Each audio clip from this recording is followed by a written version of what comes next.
morning, folks. Can everybody hear me okay? Perfect. I can.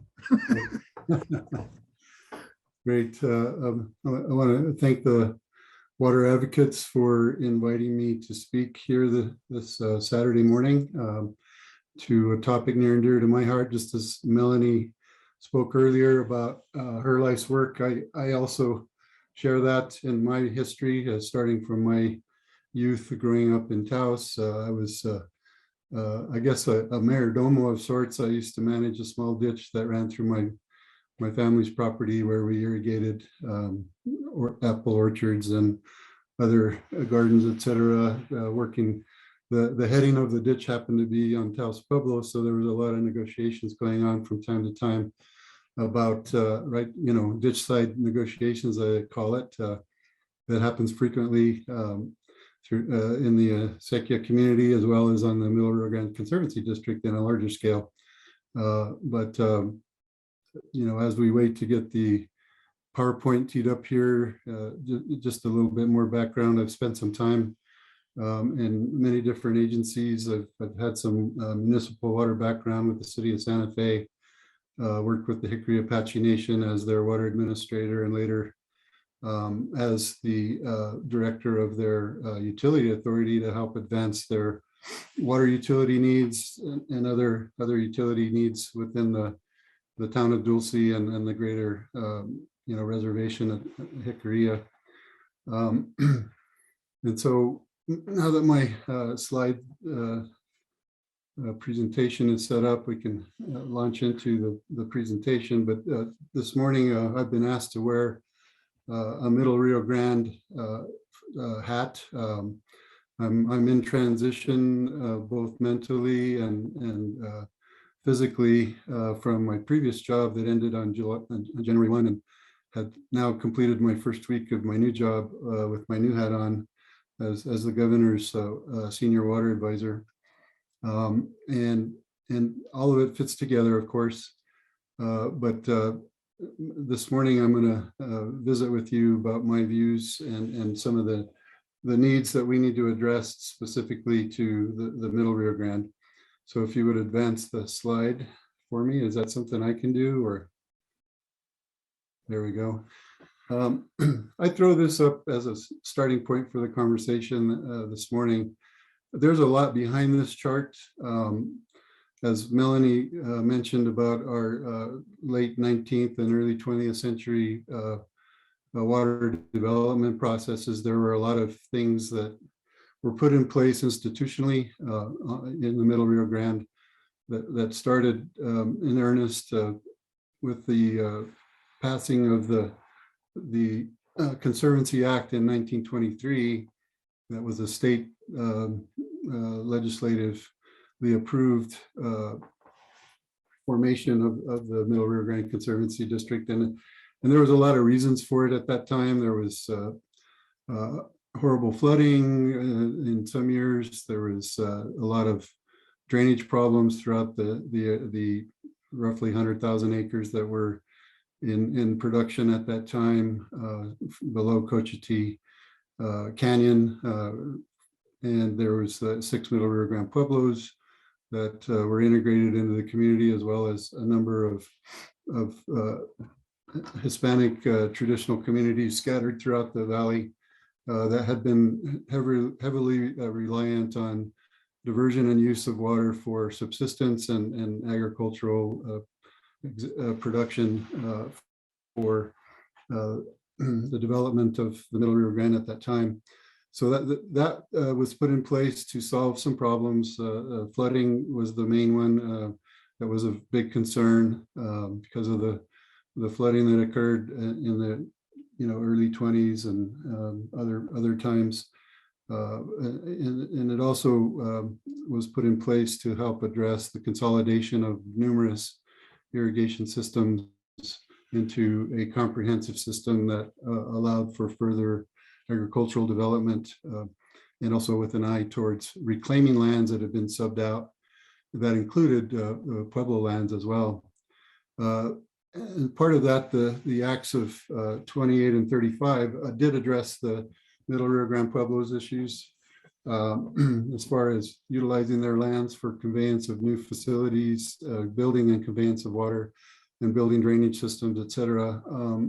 There was requirements hoisted upon the Conservancy District to provide operation and maintenance free of charge for the roughly 9,000 acres of prime and paramount lands. And then also there was a need to address the Pueblo's newly reclaimed lands to further expand their use of their lands for agricultural purposes as well. And it defined that relationship between the district and the Bureau of Indian Affairs on behalf of the Pueblos. And then the compact came into being in 1938 that impacted the main reservoir, storage reservoir that the district was building up on the Rio Chama in the Chama area.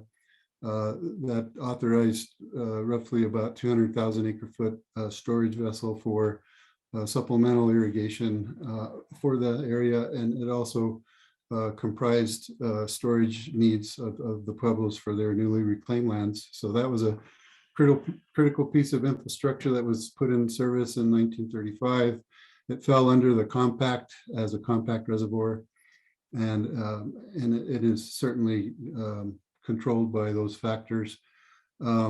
So when the compact was put in place, this chart that's before you defines the required delivery obligations of New Mexico to the Rio Grande project down at with the delivery point of Elephant Butte Reservoir. And you can see it's roughly about a 50-50 obligation until it starts to diverge somewhere around 600,000 acre foot total annual flow at the Otoe gauge.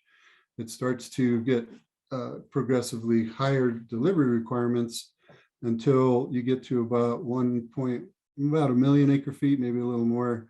At that point, 100% of the flows above that 1 million acre feet at Otoe must be delivered to the Rio Grande project. And the upper limit is about 405,000 acre feet that can be depleted by New Mexico. And those depletions include the natural system below now Cochiti Dam, and then also the other depletions, both groundwater and surface water that occurs in the basin. The other thing that came into play was the Flood Control Acts of 1948 and 50. That's when the federal government came into play with flood control and river maintenance to address the significant floods of the 40s that essentially wiped out communities down below in the lower reach of the Middle Rio Grande Basin, and required a lot of activities to promote the efficient delivery of water and sediment through the system so that New Mexico could continue to make its compact deliveries on an annualized basis. So if you could go to the next slide, please. This is just a pie chart of kind of a general idea of what the depletions are associated with that 405,000 maximum depletion amount. We've got the natural system at roughly about 40%. We've got, you know, the crop depletions, not diversions, depletions of about 35%. And then you kind of lump together all impacts in the valley as associated with groundwater depletions that result in that roughly 25%. A lot of it's, you know, M&I that's offset with water rights, we'll talk about here in a sec, but also there's thousands of domestic wells that have been drilled and put into practice under the Domestic Well Permit Act or statutes. Next slide, please.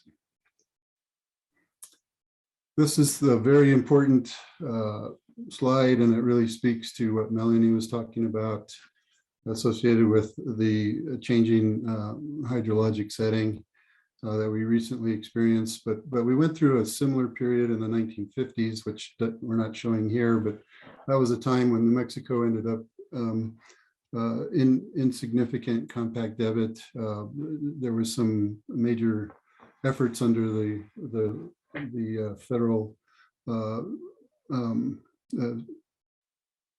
authorizations to help with New Mexico help with that, and there were some features put into play, and one of them was called the low flow conveyance channel that tries to address the highly inefficient reach of the river from Sanakasha Dam down to the upper end of Elephant Butte Reservoir.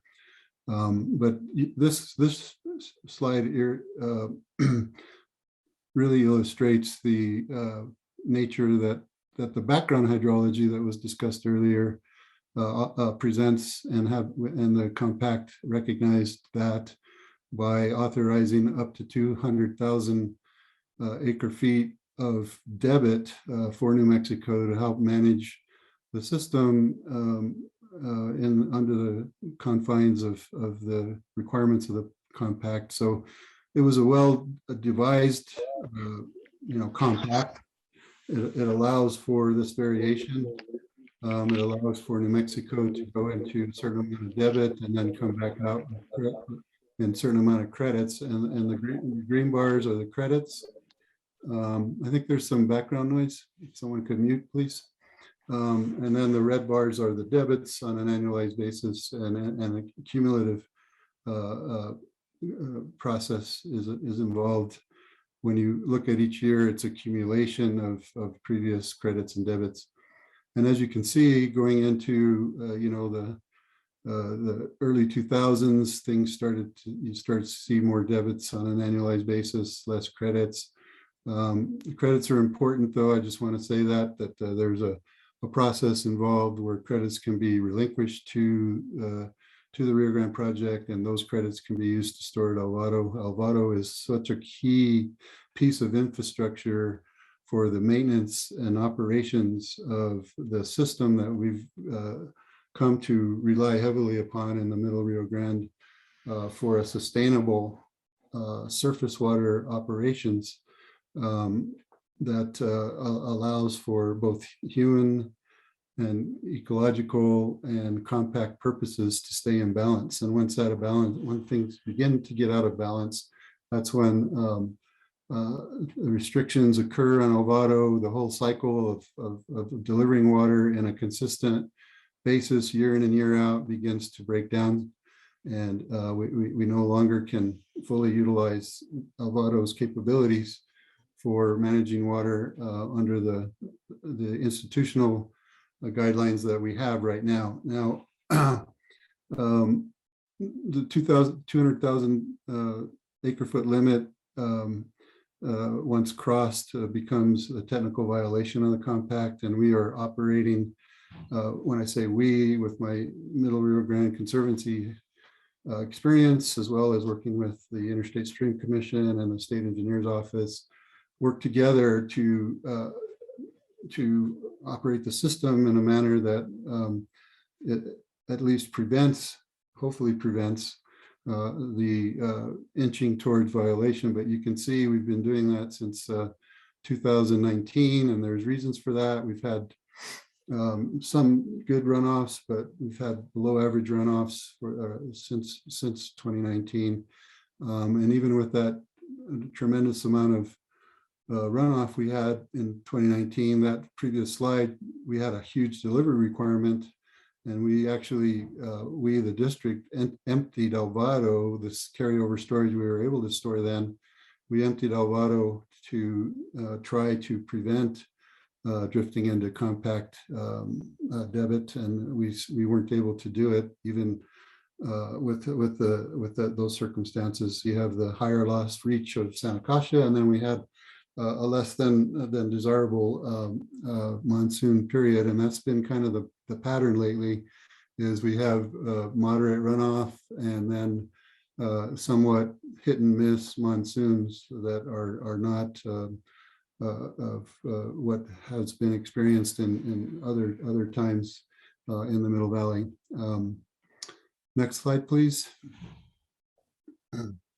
This is the reach I was talking about. There's a couple of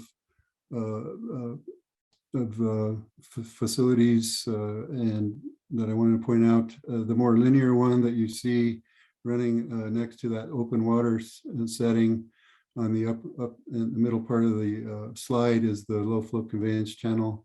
That section really hasn't been maintained for some time.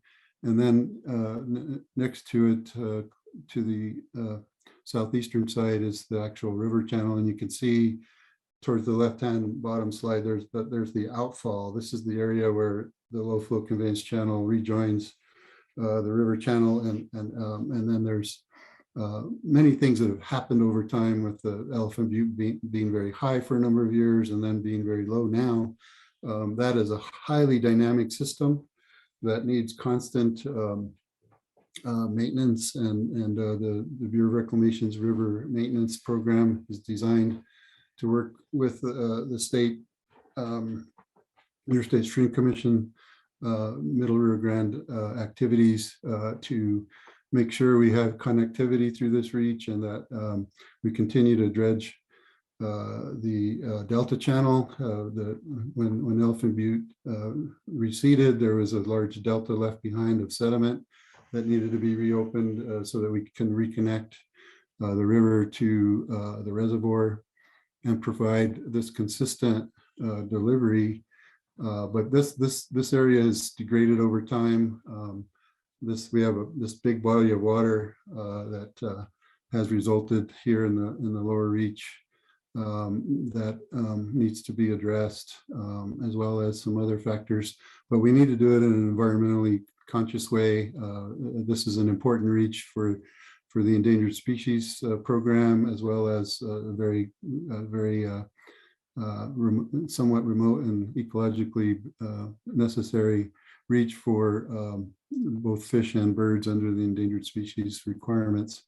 So we're going to be working closely with the federal government through Reclamation, ISC, and others, MRGCD, to optimize operations. We've been working hard to do that. Last couple of years, as an example, we could have had a catastrophic drying even from the Albuquerque reach through the river, had it not been for several things that were done, that would, including the request by the state engineer and Rio Grande Compact Commissioner for New Mexico in 2020 to borrow the stored Article 6 debit water we had in Alvaro, to borrow that from the compact to keep the river functioning, as well as our irrigation community in business, essentially, in 2020, because otherwise the river would have dried dramatically and only had enough flows probably for the prime paramount lands for the Middle Rio Grande Pueblos without significant monsoonal events, which did not occur in 2020 to any significant amount. Then 2021, similar, low runoff, inability really to use Alvaro in any significant way due to the accumulated compact debit of almost 100,000 acre feet. As I said, Alvaro is a key component, but it had been restricted under dam safety purposes for a number of years. And only about 150,000 acre feet was allowed to be stored there. So when you have 100,000 acre foot of debit, you also have requirements for PMP and then a low runoff. You really don't have a lot of flexibility to utilize the system that we have effectively for meeting Middle Valley needs. So those are the big challenges. 2021 was another one. We had significant monsoonal events that bailed us out, essentially. Starting in late June, we were facing the possibility of dramatic drying in the river again. But it's been my observation, and of course, hope is not a plan, but there's always something that seems to occur in the middle Rio Grande Basin that keeps us functioning, keeps us going forward. But the accumulation of debit is really one of our main concerns that needs to be addressed, and we had some ideas about that. So next slide, please. All right, solutions and opportunities. There's several short-term actions. We've been doing a lot of these things.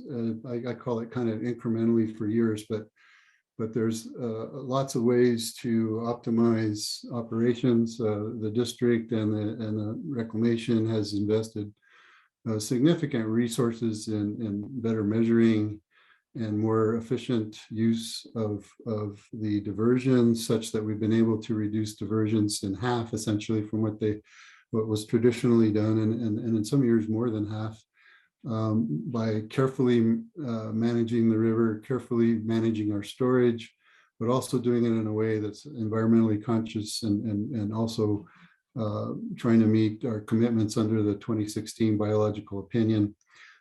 So there's a lot of many dynamic processes and collaborations and things going on to address, acequia water rights needs up in the Rio Chama, some of the oldest rights in the state, aside from Pueblo prior and paramount rights, are the early 1600 rights that reside in the Rio Chama acequia system, just below Abiquiu Dam. We've worked collaboratively with the upper basin, the lower basin. There's a lot of things going on that has been very progressive. The reach below, the wild and scenic reach below Alvaro has been significantly enhanced by the San Juan Chama project that gives lots of operational flexibility. Once that project was put in place in the 1970s, a huge infusion of flexibility came into the basin that helped buy a lot of time to address, water use shortages and various things like that. I'd like to say that the Conservancy Act also authorized or provided the mechanism for the larger conservancy district that incorporated all the acequias and ditch companies that were in the Middle Valley into what I like to term a very large acequia process of shared shortages is how we manage in the Middle Valley. And we've been doing that proactively for many decades, essentially, in a way to get through the changes in the various hydrologic cycles and to meet irrigation demands. And now we have environmental requirements and a more proactive process of meeting compact delivery obligations. So this idea of performing dynamic fallowing is been ongoing in a more daily, weekly, monthly operational strategy under shared shortages. But I think something a little bit more focused on offering farmers the opportunity to sit out a season or two, depending on the situation, but scaling it to the available water supply and the other requirements of the Middle Valley to meet its needs, from a surface water perspective. So using funds to idle a certain amount of agricultural production, but keeping farmers whole, working with them to improve their soils and their delivery of systems on farm, as well as continuing to work on incrementally improving the district systems. We're looking at lining certain canal reaches to optimize the way we, and then the other thing that would really help is these storage vessels, small reservoirs, to help be shock absorbers in the system, and maybe some kind of conjunctive use strategy would be very productive in the long term as I work through the list here. But Alvaro's under a dam safety rehab starting this spring. We will run the spring runoff through the dam, and then it will be closed off for storage options for at least one season, if not two, depending on how it goes, as they rehab the faceplate and the leaky left abutment, and then they have to replace the spillway. So once the spillway is replaced in 2026, that year, we will be able to fully utilize that reservoir as it was intended, assuming we can address our compact delivery debit issues. Under the long-term actions that people are thinking and working towards is really take a look at the agricultural system and historically, because of the nature of things, and there's a lot of reasons for it, but it's predominantly a alfalfa forage crop dominated system, and it provides a lot of income and a lot of positive agricultural economy in the Middle Valley. But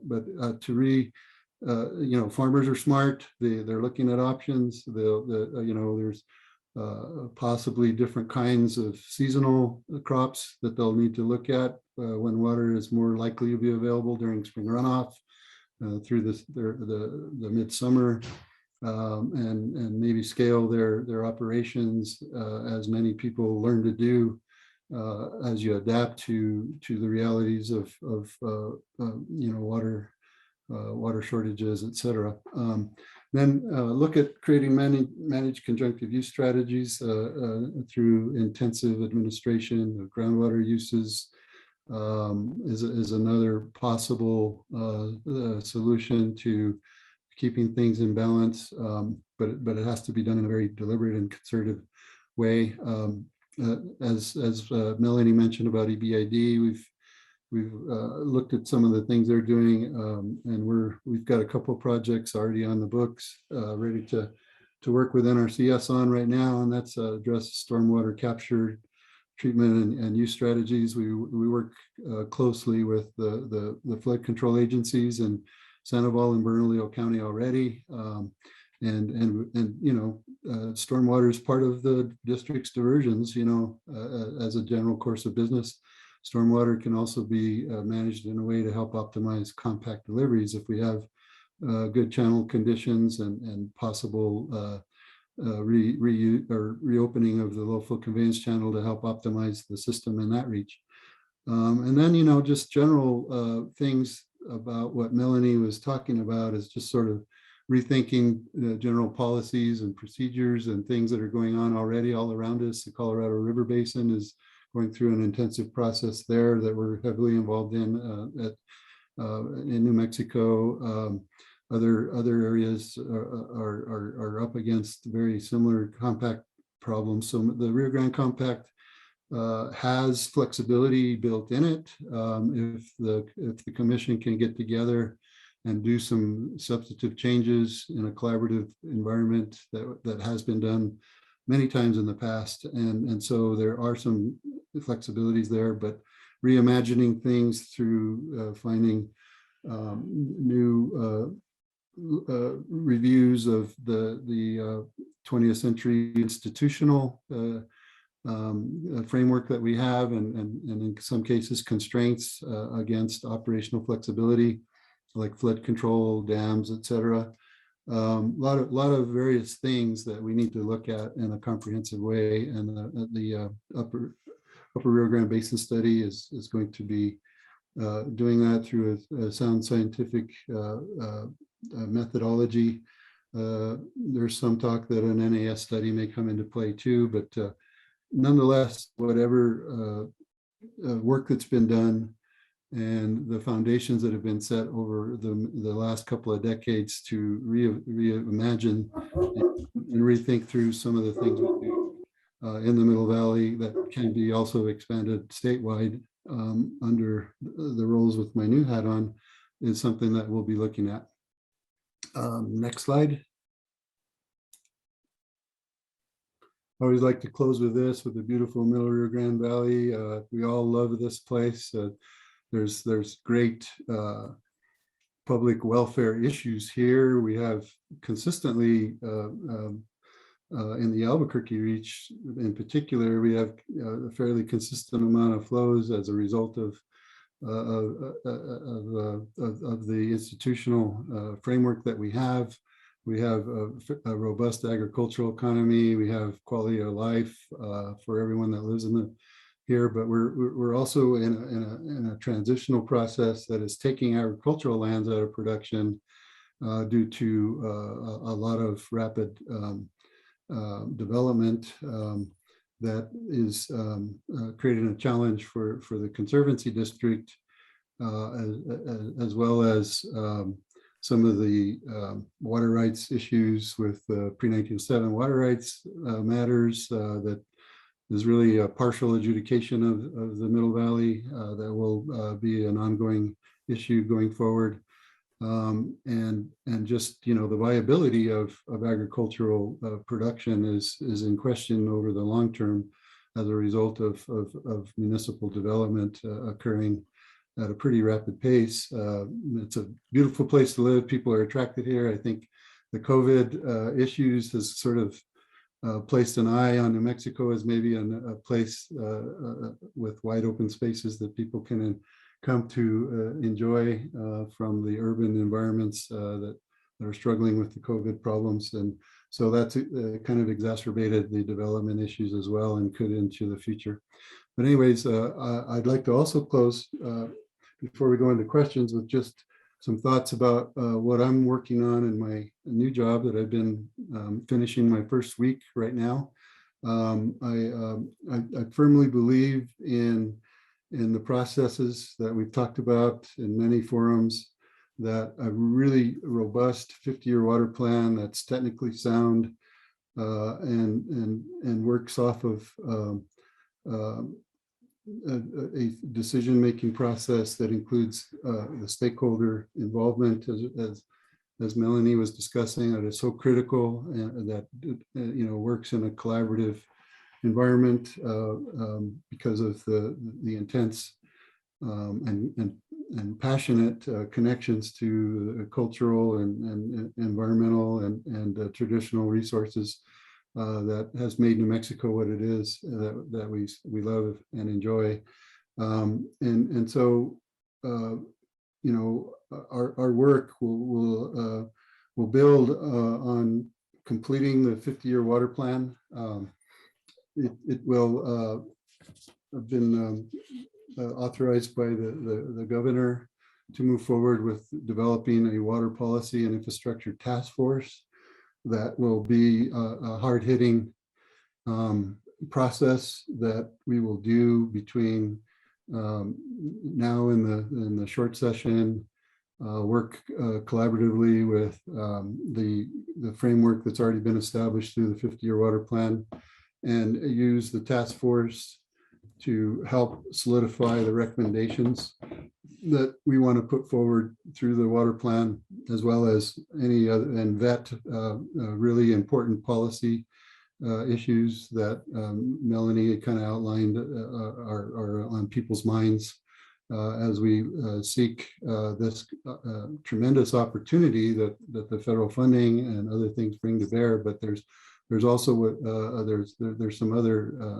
inertial issues we have to overcome, and that's capacity development within state government. And I think the governor in her new budget has addressed some of that with some of the requests that are going forward in her budget, and we will work closely with the legislature to enhance that.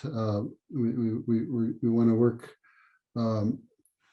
through this process. The governor plans to issue an executive order in early February to form the task force and direct departments, natural resources departments, to work collaboratively in this environment to you know, vet some of the things that have been outlined before. And we also are looking to develop a drought mitigation fund of a significant amount that would be proactive process in this short session to begin the dynamic fallowing effort that I outlined for the Middle Valley, but it would also be for statewide availability. So with that, I'm happy to continue to participate this morning and answer any questions. And I apologize for taking a little extra time, but I have so much on my mind and things I want to share with you. But my new role will build upon others' work so that we don't reinvent the wheel, and we come forward with some great recommendations through the 50-year water plan. for the legislature and the governor to consider as we face the long session next year. Thank you very much.